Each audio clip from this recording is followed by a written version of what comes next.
Hello students, good evening. Myself Rakesh Soni.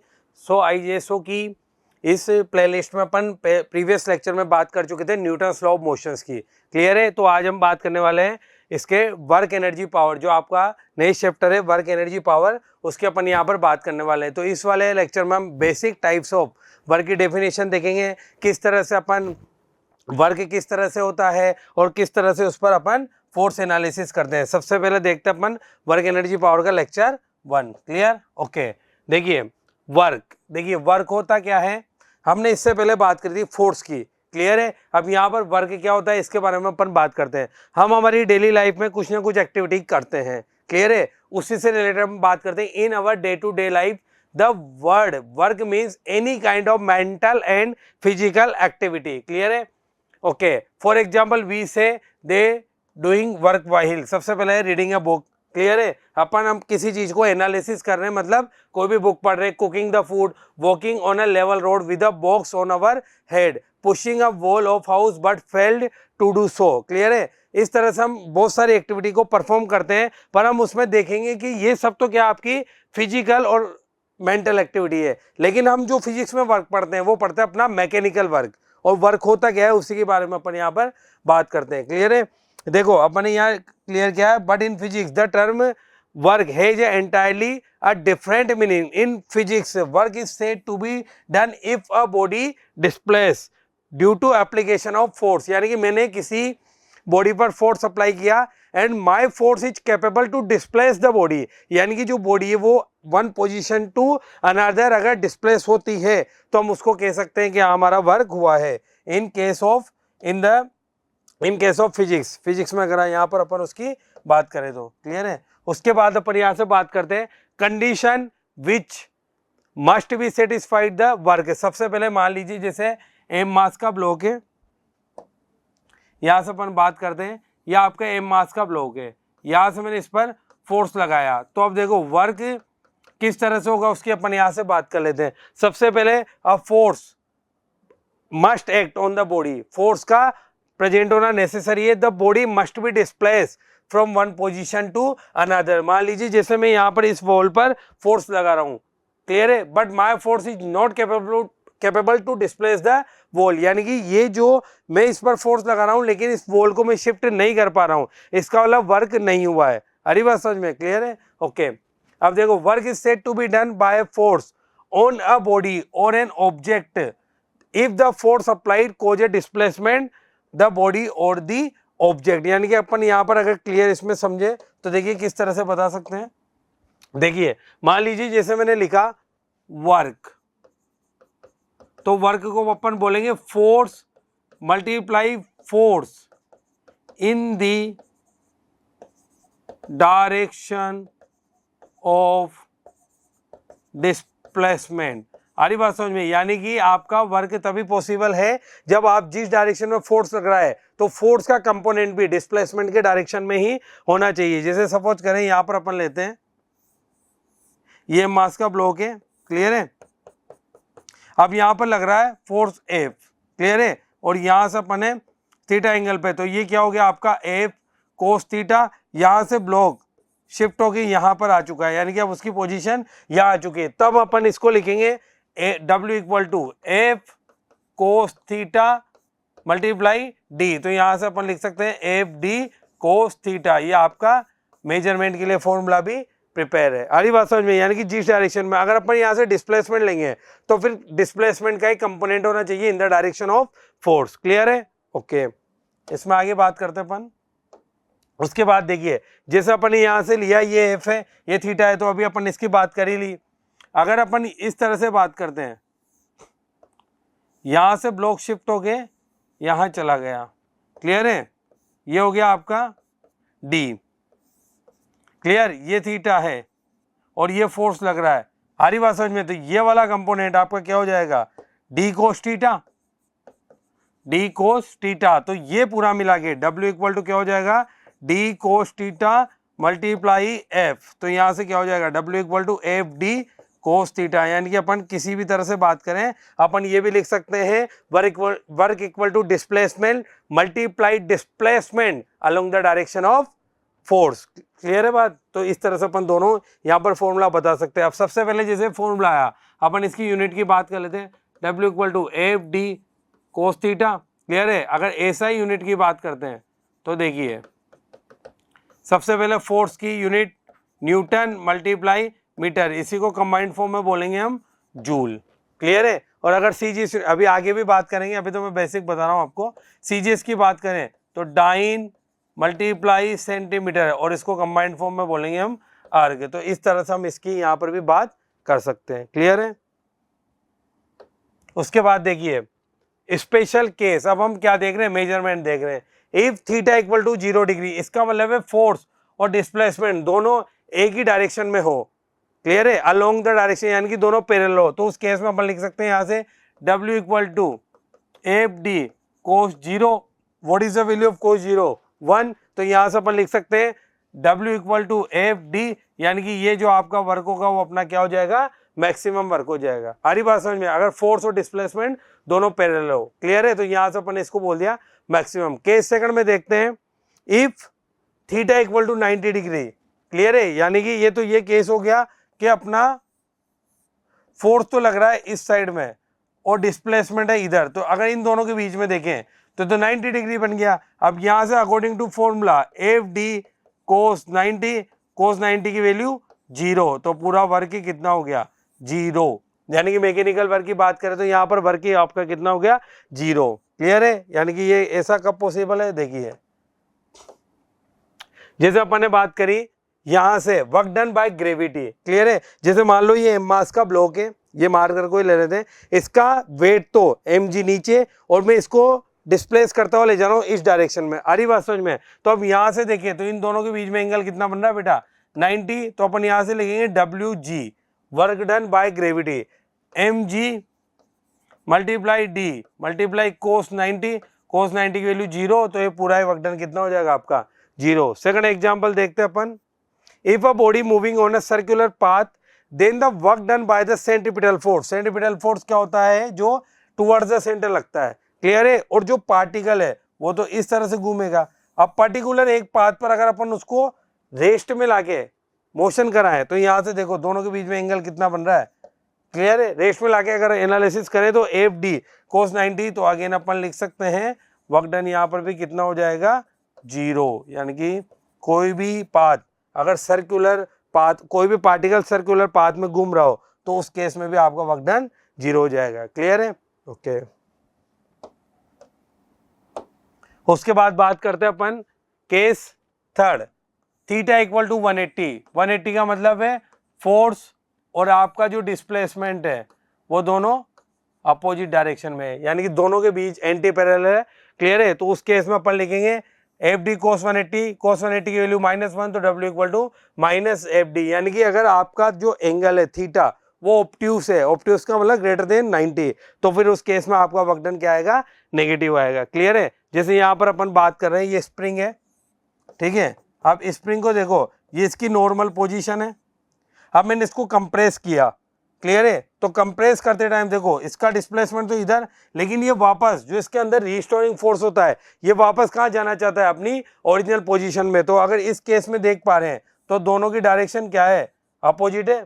Clear है? तो हम कह सकते हैं कि ये आपका नेगेटिव वर्क डन है। और यहाँ पर अगर स्ट्रेच करें तो डिस्प्लेसमेंट तो इधर और फोर्स वापस कहाँ जाना चाहता है, वो उसकी नॉर्मल पोजीशन पे ड्यू टू रिस्टोरिंग फोर्स, जो इलास्टिक की अपन बात करते हैं। क्लियर है? तब भी अपन उसमें इस तरह से बता सकते हैं। आप अपन लाइव एग्जांपल भी देख सकते हैं, जैसे स्प्रिंग है, ठीक है बेटा।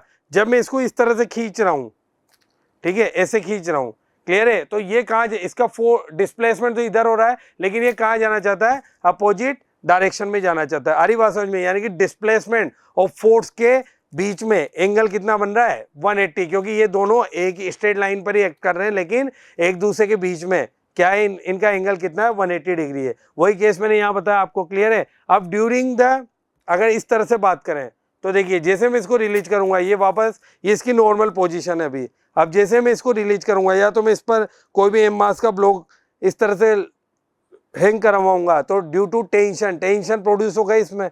आ रही बात समझ में? क्लियर है? तो इस तरह से भी अपन इसको यहाँ पर क्लियर कर सकते हैं। ओके, देखिए उसके बाद है आपका ये देखो, अपन ने एम मास का ब्लॉक इस तरह से लिफ्ट किया, ठीक है। अब एम जी तो लग रहा है नीचे, अगर एम जी की बात करें अपन यहाँ से तो work done by gravity M G H. अब वर्क डन बाय ग्रेविटी, तो इन दोनों के बीच में एंगल कितना बन रहा है बेटा, थीटा इक्वल टू 180 डिग्री, तो कोस 180। जब तो वर्क डन बाय ग्रेविटी तो कितना आ जाएगा, माइनस एम जी एच। लेकिन मैं एक्सटर्नल वर्क की बात करूं जो कि एक्सटर्नल फोर्स से ऊपर जा रहा है, तो फोर्स और डिस्प्लेसमेंट एक ही डायरेक्शन में, तो अपन लिख सकते हैं एफ एक्सटर्नल मल्टीप्लाई एच कोस 0। तो यहां से अपन लिख देंगे एफ एक्सटर्नल मल्टीप्लाई एच। हरी बात समझ में, और एफ एक्सटर्नल को अपन एम जी लिख सकते हैं इन फॉर्म ऑफ मैग्नीट्यूड। इस तरह से भी अपन इसको बता सकते हैं। उसके बाद बात करते हैं अपन यूनिट ऑफ वर्क, अभी अपन ने बात की थी W equal to F D 1 erg, ठीक है। अब ये सबसे पहले CGS यूनिट है तो उसको अपन लेंगे अर्ग में, और अगर ऐसा ही है तो उसको अपन लेंगे जूल में। अभी मैं इस चीज को बता चुका हूं। देखो अगर मैं बात करता हूं न्यूटन मल्टीप्लाई मीटर, तो ये क्या होगा बेटा आपका जूल, यानी कि न्यूटन को लिख सकते हैं केजी मल्टीप्लाई मीटर पर सेकंड स्क्वायर मल्टीप्लाई मीटर, ये हो गया आपका जूल। अगर इसको मुझे चेंज करना हो अर्ग में तो अपन यहाँ से रिलेशन भी देख सकते हैं, what is the relation between joule and अर्ग, क्लियर है। या फिर ये भी देख सकते हैं हाउ मेनी अर्ग इन 1 जूल, क्लियर है। तो यहाँ से देखो केजी किस में चेंज होएगा, ग्राम में, gram multiply centimetre upon second square multiply centimetre. अब देखिए ये पूरा मिला के क्या हो गया आपका dyne, dyne multiply centimetre, clear है। अब यहां से देखो 1, इसमें देखते हैं अपन 1 kg में यहां से हो गया 10 की पावर 3 ग्राम, क्लियर है। 1 मीटर में हो गया आपका 10 की power 2 centimetre, and how many 1 metre में अगेन 10 की पावर 2 सेंटीमीटर। हरी बात समझ में, यहां पर भी सेंटीमीटर हो गया और सेकंड स्क्वायर तो ऐसे ही 10 की पावर 3 10 की पावर 2 10 की पावर 2, तो कितना हो गया 10 की पावर 7। और इसको अपन क्या लिख सकते हैं, डाइन इंटू सेंटीमीटर को अर्ग, तो यहां से अपन बोल सकते हैं 1 जूल में कितना हो जाएगा बेटा 10 की पावर 7 अर्ग, यानी कि 1 जूल इक्वल टू 10 की पावर 7 अर्ग। इस तरह से भी अपन यहाँ पर इसको हाईलाइट कर सकते हैं। हरी बात समझ में, क्लियर, ओके। उसके बाद बात करते हैं अपन रिलेशन बिटवीन, ये अपना अभी मैंने आपको पूरा क्लियर कर दिया है ना। आपको for the exam point of view से याद भी रखना है, अगर यूनिट कन्वर्जन करना पड़े एक दूसरे में SI टू CGS तो आप बता सकते हो। अब ग्रेविटेशनल यूनिट ऑफ वर्क, जैसे हमने बात की थी वहां पे ग्रेविटेशनल यूनिट ऑफ फोर्स तो किलोग्राम वेट है ना, और ग्राम फोर्स इस तरह से बात की थी। तो यहाँ पर सिर्फ क्या होगा, जैसे अपन यहाँ से बात करें तो देखिए gravitational unit of work, clear है। सबसे पहले देखते हैं CGS में, तो यहाँ से देखते हैं 1 ग्राम वेट मल्टीप्लाई सेंटीमीटर। हरी बात समझ में, जो वहां पर अपन बात करते थे फोर्स में, सिर्फ यहाँ किससे मल्टीप्लाई हो जाएगा सेंटीमीटर से, तभी तो बता पाएंगे कि वर्क हो रहा है। फोर्स मल्टीप्लाई डिस्प्लेसमेंट, वही क्या होगा आपका वर्क, क्लियर है। अब यहाँ से अपन इसको 1 ग्राम वेट 1 सेंटीमीटर, अब उस जी की वैल्यू पुट कर दी तो यहाँ से कितना आ गया 981 डाइन मल्टीप्लाई सेंटीमीटर। और यहाँ से देखिए तो 1 gram weight centimetre work is done when a force of 1 gram weight displaced by the body through the 1 centimetre. अरे बात समझ में, ये सब आपके ग्रेविटेशनल मास है। अगर SI सिस्टम की बात करें तो 1 किलोग्राम वेट इंटू मीटर, यानी कि 1 kg वेट को 1 मीटर तक डिस्प्लेस करने में कितना वर्क किया गया, वही आपका 1 किलोग्राम वेट मीटर होगा। अरे बात समझ में, जी की वैल्यू पुट कर दी 9.8 है ना न्यूटन मीटर पर सेकंड स्क्वायर, फोर्स है तो अपने क्या लिख दिया न्यूटन इंटू 1 मीटर, तो यहां से आ गया 1 किलोग्राम वेट में कितना होगा बेटा 9.81 जूल। आ रही बात समझ में, ओके। अब देखिए उसके बाद यूनिट्स ऑफ वर्क, अब देखो अभी अपन ने बात करी SI यूनिट की बात करें तो जूल, CGS की बात करें तो अर्ग। अभी अपन ने बात करी अगर ग्रेविटेशनल यूनिट की बात करें तो केजी वेट मल्टीप्लाई मीटर, और यहां बात करें तो आपका हो जाएगा ग्राम, ठीक है, वेट मल्टीप्लाई सेंटीमीटर, लिख रखा अपने gram weight multiply centimetre, clear है। उसके बाद बात करते हैं अपन टाइप्स ऑफ वर्क। देखिए positive work and negative work और जीरो वर्क कैसे होगा। अब देखो ये मास का ब्लॉक, ये फोर्स लग रहा है, ये कंडीशन जब भी बनती है अपन जैसे प्लेटफॉर्म हुआ या अपना एयरपोर्ट हुआ उस पर जब अपन ट्रॉली बैग को इस तरह से लेके जाते हैं तो अब उसका ट्रॉली बैग का डायरेक्शन तो कहाँ होता है, अलोंग द सरफेस, और जो वहां से फोर्स का कंपोनेंट बनता है जिससे अपन अपने हैंड से लगेज को पकड़ के ले जाते हैं, वही केस है ये एफ कोस थीटा। तो इसको कितना लिख दूंगा, एफ कोस थीटा, और इसको कितना लिख दूंगा, एफ साइन थीटा। आ रही बात समझ में। और यहाँ से यहाँ तक बॉडी डिस्प्लेस हुई है, आ रही बात समझ में। देखिए यहां तक बॉडी डिस्प्लेस होके चली गई। अब देखो ये वाला कंपोनेंट तो अपन ने काउंट किया, बट ये एफ साइन थीटा काउंट क्यों नहीं कर रहे, बिकॉज ऑफ दैट अगर F sine theta multiply D लिखूं तो दोनों के बीच में एंगल कितना है, कोस 90, तो ये तो कंपोनेंट वैसे ही जीरो कर देगा। अरे बात समझ में। तो अपन कौन सा कंपोनेंट लेंगे, फोर्स का along the direction of displacement, यानी कि यहाँ अपन ने कौन सा लिया, एफ कोस थीटा। क्लियर है। और यहाँ पर एफ साइन थीटा, तो ये क्या हो जाएगा आपका, पॉजिटिव वर्क हो जाएगा। अब यहाँ पर अगर आप देख पा रहे हो तो थीटा 0 to 90, यानी कि आपका जो एंगल है वो क्या रहना चाहिए, एक्यूट, एक्यूट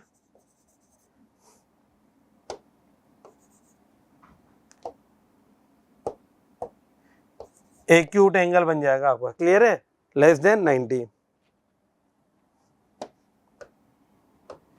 उसके बाद बात करेगा अपन, तो देखिए in lifting a weight upward, in lifting a weight upward by applying an upward force, the work done by the applied force will be positive. जब अगर अपन किसी वेट को इस तरह से उठा रहे हैं, हरी बात समझ में, तो एक्सटर्नल फोर्स और डिस्प्लेसमेंट की डायरेक्शन दोनों सेम है, तो उस केस में भी आपका क्या होगा, वर्क डन पॉजिटिव रहेगा। इन stretching a spring the work done by external force will be positive. अभी वापस मैं आपको एग्जांपल एक्सप्लेन करता हूं।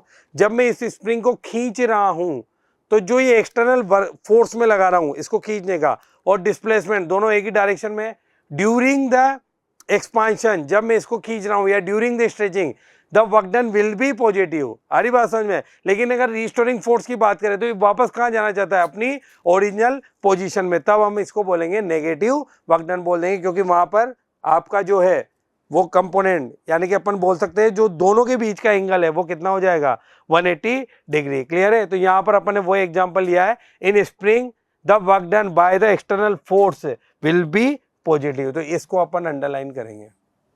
क्लियर है बेटा, ओके। उसके बाद नेगेटिव वर्क डन। अब देखिए when the angle between the force and the displacement obtuse, यानी कि थीटा कितना होना चाहिए, 90 डिग्री। क्लियर है। तो यहां से अपने पास then the work done will be negative because work done by the horizontal component F cos theta is negative. अब देखिए यहां से अपन इसको समझते हैं। देखो इस वाले को अपन समझते हैं। यहां से अपन ने ये तो लिया डिस्प्लेसमेंट की डायरेक्शन और ये ले लिया अपन ने फोर्स की डायरेक्शन। क्लियर है, ओके। अब यहां से देखो ये थीटा पूरा कितना हो गया इन दोनों के बीच, यानी कि मोर देन 90। क्लियर। अब कंपोनेंट करते हैं अपन इसके,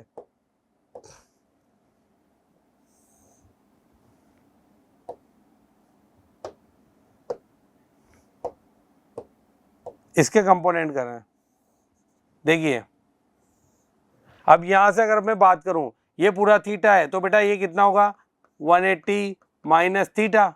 आधी बात समझ में। अब देखो ये फोर्स है तो ये वाला कंपोनेंट हो जाएगा एफ कोस 180 माइनस थीटा, तो ये वाला कंपोनेंट हो जाएगा बेटा F sine 180 minus theta. Clear है। अब F cos 180 minus theta due to ASTC rule जो अपन ने आपको मैथमेटिकल टूल में पढ़ाया था, 180 माइनस थीटा कौन सा क्वाड्रेंट है, सेकंड क्वाड्रेंट, उसमें आपका साइन और कोसेक पॉजिटिव होता है, तो यहां से कितना आ जाएगा बेटा आपका minus F cos theta. Clear है। और ये वाला कंपोनेंट कितना रह जाएगा, एफ साइन थीटा। क्लियर है। और डिस्प्लेसमेंट जो है वो तो इस डायरेक्शन में है ही सही। क्लियर। अब देखो we know that W equal to F D cos theta, ये फॉर्मूला पढ़ाया मैंने अभी आपको कि वर्क डन का फॉर्मूला क्या है, W equal to F D cos theta. अब हम यहाँ ये देख रहे हैं कि नेगेटिव वर्क डन कैसे आ रहा है। क्लियर है, ओके। तो यहाँ से देखो ये पूरा थीटा हो गया, ये पूरी स्ट्रेट लाइन है तो 180 हो गया। क्लियर। अब यहां से अगर मैं देखूं तो एफ कोस थीटा और डिस्प्लेसमेंट के बीच में एंगल कितना है, 180 डिग्री। तो यहां से आपको ध्यान देने की जरूरत है, ये पूरा एंगल कितना बन रहा है आपका पूरा एंगल 180 डिग्री। क्लियर है? Okay. Of F cos theta और डिस्प्लेसमेंट दोनों एंटी पैरेलल है, तो यहां से अपन लिखेंगे W equal to F dash लिख दूं मैं इसको, ताकि मैं यहां से वैल्यू उठा सकता हूं minus F cos theta. Clear? Okay. Multiply D multiply, ठीक है, कोस थीटा की वैल्यू कितनी होगी बेटा? 180। क्यों? क्योंकि द एंगल बिटवीन, अपन को एंगल किस किस के बीच लेना है? फोर्स एंड डिस्प्लेसमेंट के बीच में। क्लियर है? तो W equal to minus F cos theta multiply D. What is the value of cos 180? -1। तो ये कितना हो गया बेटा? -1। क्लियर है? माइनस माइनस प्लस, तो आपका फॉर्मूला क्या आया? W equal to F D cos theta. अरे बात समझ में? ऐसे नहीं है पहले से ही माइनस लगा दो, नहीं तो फिर एंगल रखेंगे तो पॉजिटिव हो गया, तो नेगेटिव वर्क डन कहाँ हुआ? अब यहाँ थीटा कितना लेना है? Greater than 90। थीटा आपने ग्रेटर देन 90 लेते ही और ऑटोमेटिकली यहाँ पर नेगेटिव वर्क डन आ जाएगा। मैंने पूरा आपको एक्सप्लेन कर दिया है। मान लीजिए जैसे ले लीजिए सपोज फॉर एग्जांपल, ठीक है, theta angle between 120 degree force and displacement के बीच में जो एंगल दे रखा है वो 120 डिग्री दे रखा है। लेते हैं अपन W equal to F D cos 120 degree. अरे बात समझ में? अब 120 डिग्री को अपन साइड में निकाल लेते हैं। कोस 120 डिग्री को मैं क्या लिख सकता हूँ? कोस 90 प्लस 30 लिख सकता हूँ बेटा। ओके। अब कौन सा क्वाड्रेंट हो गया? Second quadrant. 90 देखते हैं आप कौन सी लाइन पर जाओगे?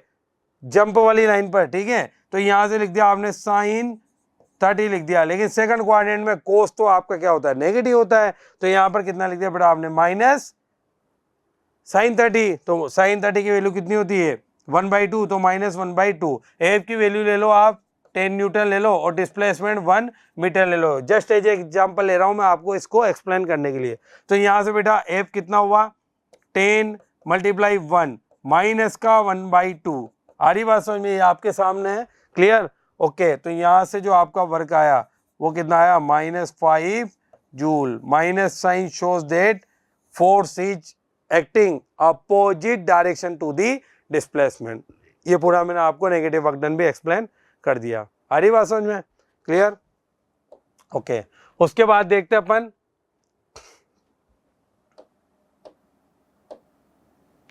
Negative work done. ओके। जैसा अपन ने बताया in stretching a spring the work done by the spring force will be negative. ये अपनी स्प्रिंग, आ रही बात समझ में? स्प्रिंग फोर्स कौन सा है? जो कि रिस्टोरिंग फोर्स है। जब मैं इसको इस साइड में खींच रहा हूं तब रिस्टोरिंग फोर्स कहां लग रहा है? वापस इधर, जो कि इसको अपनी ओरिजिनल पोजीशन लाने के लिए हेल्प कर रहा है। आ रही बात समझ में? वो क्या हो जाएगा आपका? स्प्रिंग फोर्स, जिसको अपन रिस्टोरिंग फोर्स भी बोलेंगे। नेक्स्ट लेक्चर आएगा उसमें मैं आपको बताऊंगा भी सर। फ्रिक्शन में हम बात भी कर चुके हैं। F equal to -kx। आ रही बात समझ में? जहां अपन ने लिखा था minus sign shows that force is acting opposite direction to the displacement, और k तो आपका स्प्रिंग कांस्टेंट था ही सही। Clear? When a body of mass lifted upward the F equal to mg upward work done by the force of gravity will be negative. अभी बताया, मान लीजिए m मास का ब्लॉक है, इसको मैं लिफ्ट करके यहां तक ला रहा हूं। क्लियर है? या हाइट होगी h, तो ये बेटा कितना हो गया? W इक्वल टू mg, और जो इसको ऊपर ले जा रहा है वो उसका फोर्स मान लो F, तो mg तो ऑलवेज कहां लगेगा? डाउनवर्ड। आ रही बात समझ में? ठीक है। तो इन दोनों के बीच में अभी अपन ने बात करी थी, एंगल कितना बन जाएगा? 180 डिग्री। तो जैसे ही थीटा 90 को एक्सीड करेगा आपका वर्क डन नेगेटिव आ जाएगा। क्लियर? ओके। बात करते हैं अब कुछ न्यूमेरिकल प्रॉब्लम देख लेते हैं, ठीक है। तो यहाँ पर अपने कुछ इनका क्लियर भी होगा। देखिए, क्योंकि आपको पता है थ्योरी कितनी पढ़ लो आप, जब तक आप न्यूमेरिकल प्रॉब्लम्स नहीं लगाओगे क्लास में भी अपन ये बात बोलते हैं, जब तक आपका कॉन्सेप्ट क्लियर नहीं होगा। देखिए, 300 joule of work is done in sliding a 2 kg block up inclined plane height 10 metre. The work done by the against friction, friction की वजह से कितना वर्क डन हो रहा है देखते हैं। बिल्कुल, देखिए ये इंक्लाइंड प्लेन बनाते हैं। आ रही बात समझ में? यहां पर अपन ने 2 kg का ब्लॉक है जो कहां जाना चाहता है बेटा? ऊपर जाना चाहता है। ब्लॉक अप, ये लिखा हुआ अप। क्लियर है? ओके। अब देखिए यहां से अगर मैं बात करूं तो देखिए ये कितना हो गया? थीटा आपका थीटा दिया हुआ है, बस इंक्लाइन प्लेन है तो अपन को गिवन है नहीं। यहाँ से अपन देखते हैं इसका एम जी कहाँ लग रहा है बेटा, नीचे। Clear, okay. इसके कंपोनेंट करते हैं, ये हो गया आपका ये थीटा, तो ये भी थीटा, तो ये कंपोनेंट कितना हो जाएगा, एम जी कोस थीटा, और ये वाला कंपोनेंट कितना हो जाएगा बेटा, M G sine theta. Block ऊपर जा रहा है तो इसमें जो फोर्स की डायरेक्शन होगी वो फ्रिक्शन की, वो भी कहाँ होगी, इधर ही होगी, और फ्रिक्शन हमेशा लगता है between the two surface. Clear है, इसलिए मैंने उसकी डायरेक्शन को यहाँ दिखाया। और जो आपका एक्सटर्नल फोर्स है वो तो इधर है ही सही, ये वेलोसिटी v से जा ही रहा है। क्लियर है, ओके। अब यहाँ से अपन देखते हैं, हाइट दे रखी है ब्लॉक की 10 मीटर, यानी कि कितनी हाइट तक जा रहा है बेटा, है 10 मीटर हाइट तक जा रहा है। क्लियर है, और टोटल वर्क डन कितना है, 300 जूल है। तो इस फ्रिक्शन के वजह से कितना वर्क हुआ, देखो सबसे पहले देखते हैं वर्क डन बाय ग्रेविटी। आ रही बात समझ में, डब्ल्यू जी वो देखा मैंने एम जी एच। क्लियर, अब यहां से अपन बात करते हैं, एम की वैल्यू कितनी दे रखी है बेटा 2, जी की वैल्यू 10 ले लीजिए, दी हुई है। क्लियर, मल्टीप्लाई हाइट 10 दे रखी है, तो यहां से कितना हो गया, तो 200 जूल। आ रही बात समझ में। अब देखो work done by friction plus work done by, यानी कि अपन यहां से लिख सकते हैं W G plus work done by friction equal to W total. Clear, okay. अब हमें तो क्या बताना है, ये पूरा M G sine theta plus F, ये पूरा एक लिख दिया अपन ने, work done by gravity plus F, है ना। Clear, okay. तो यहां से अगर मैं बात करूं तो ये तो कितना दे रखा है 200 प्लस डब्ल्यू एफ, और ये कितना दे रखा है बेटा आपको 300। तो वर्क डन अगेंस्ट फ्रिक्शन कितना हो जाएगा 300 माइनस 200, तो कितना हो जाएगा 100 जूल इज द आंसर। हरी बात समझ में, सिंपल एफबीडी बनाओ और जैसे जैसे दिया हुआ उस तरह से अपन इसको सोल्व कर सकते हैं। Clear, okay. नेक्स्ट क्वेश्चन की तरफ मूव करते हैं। नेक्स्ट क्वेश्चन है आपका particle move from the position, यानी कि यहाँ पर पोजीशन वेक्टर दिया हुआ है, r1 से r2 की तरफ गया है, ठीक है, और जो आपका फोर्स है वो ये दे रखा है। तो वेरी सिंपल, वेरिएबल वर्क की अगर अपन बात करें तो अपन लिख सकते हैं W equal to F dot D R. Clear, अब W पूछा है यहाँ से, तो F कितना दे रखा, 4i cap plus j cap plus 3k cap multiply dr, मतलब r2 माइनस r1, dr का मतलब है डेल r, तो r2 कितना दे रखा है बेटा 14i cap plus 13j cap plus 9k cap. Clear है, माइनस ये दिया हुआ है आपको 3i cap plus 2j cap minus, simple mathematics से आराम से सोल्व कर सकते हैं। ठीक है, तो देखिए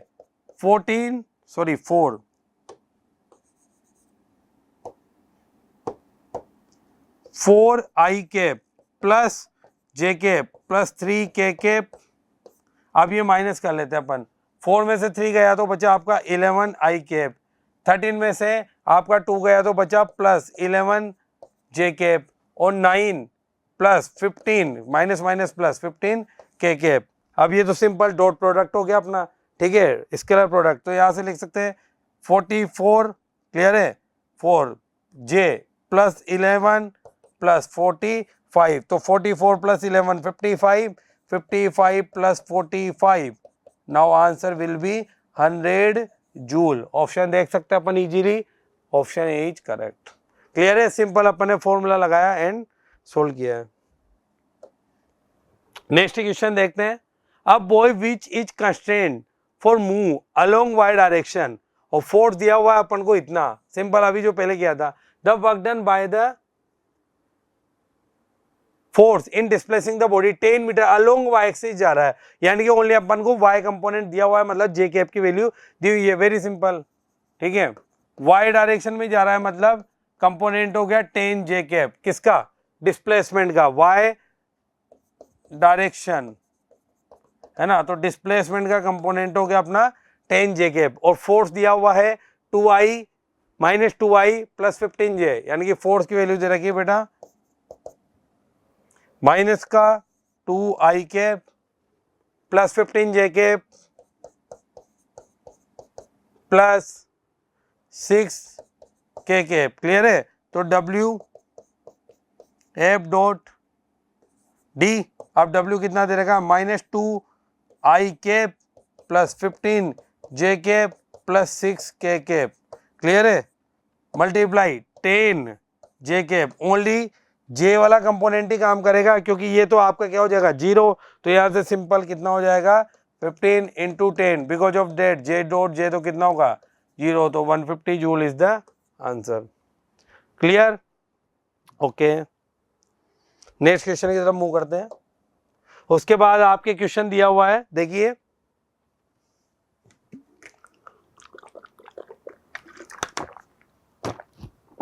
क्वेश्चन दे रखा है, a load is to be move using a wheelbarrow. एक लोड है जो कि एक व्हील बैरो के थ्रू ले जाया जा रहा है। The total mass of the load and wheelbarrow is कितना दे रखा है 60 kg दे रखा है। The magnitude of the gravitational acceleration, what is the work done if the handle raise, अगर इस हैंडल को, ये वाला जो हैंडल है इसको कितना उठा ले अपन ने 50 सेंटीमीटर, अगर इसको अपन 50 सेंटीमीटर उठा लेंगे तो कितना वर्क डन आएगा, 50 सेंटीमीटर को ये कह रहा है, क्लियर है। तो सबसे पहले देखते हैं इसका सॉल्यूशन करते हैं।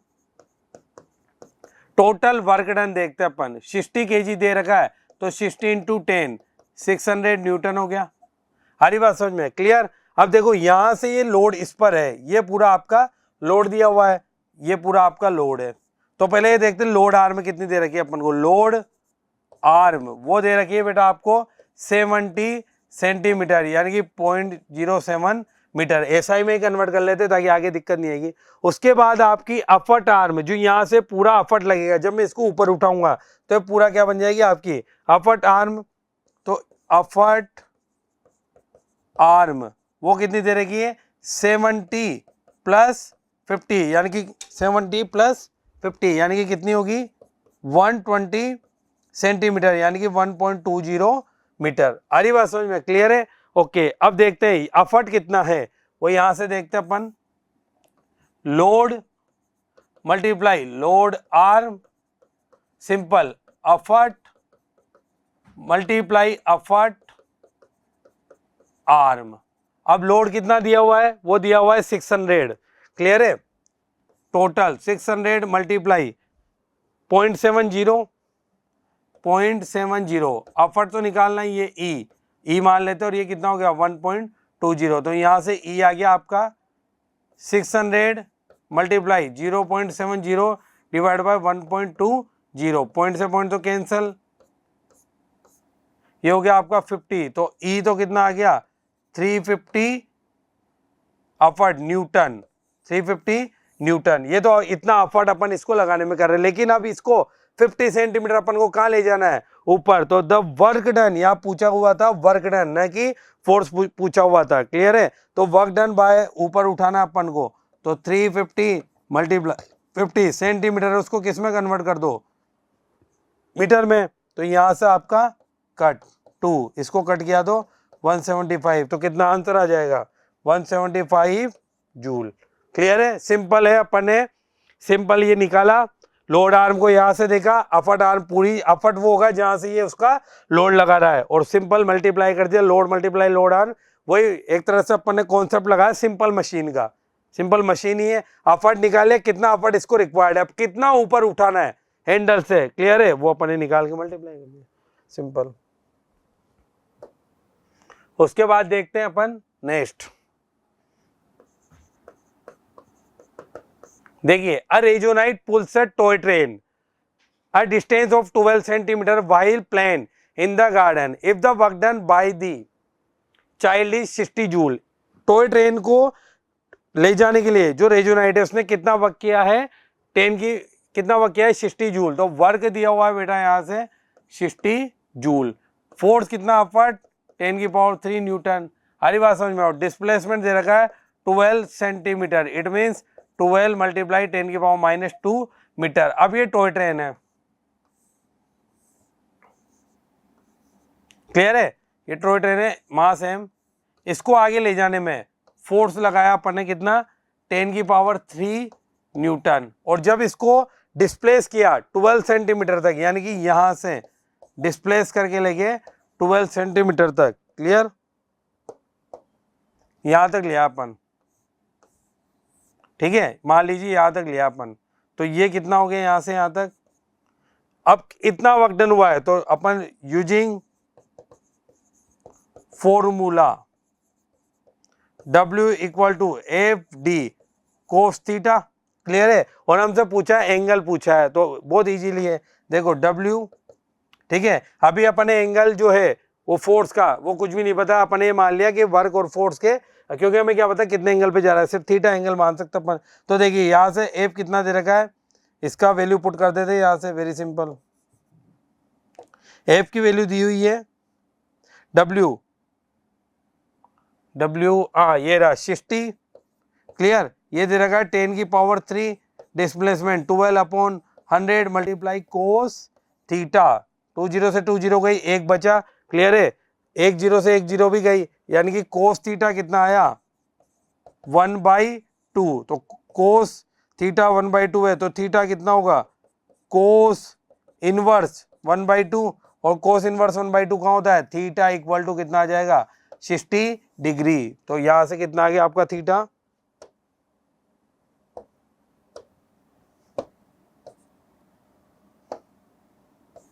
तो थीटा कितना आ गया आपका यहाँ से, option A is correct, clear है। तो ये सब कुछ आज जो हमने डिस्कस किया है वो बिल्कुल वर्क का basic definition plus measurement of work, और किस तरह से वर्क के फॉर्मूले को हम एनालिसिस करते हुए किसी न्यूमेरिकल पर अप्लाई करते हैं, ये सब आज अपने पार्ट देखा है। फिर नेक्स्ट लेक्चर जो आएगा WEP L2, उसमें कुछ इसके आगे का पोर्शन देखेंगे, लेकिन जब तक आप ये सब पढ़ के रखना, क्योंकि आपका बेसिक यहाँ से ही लिंक होगा नेक्स्ट चैप्टर के लिए, नेक्स्ट तो उसके लेक्चर के लिए, क्लियर है। Okay, thank you.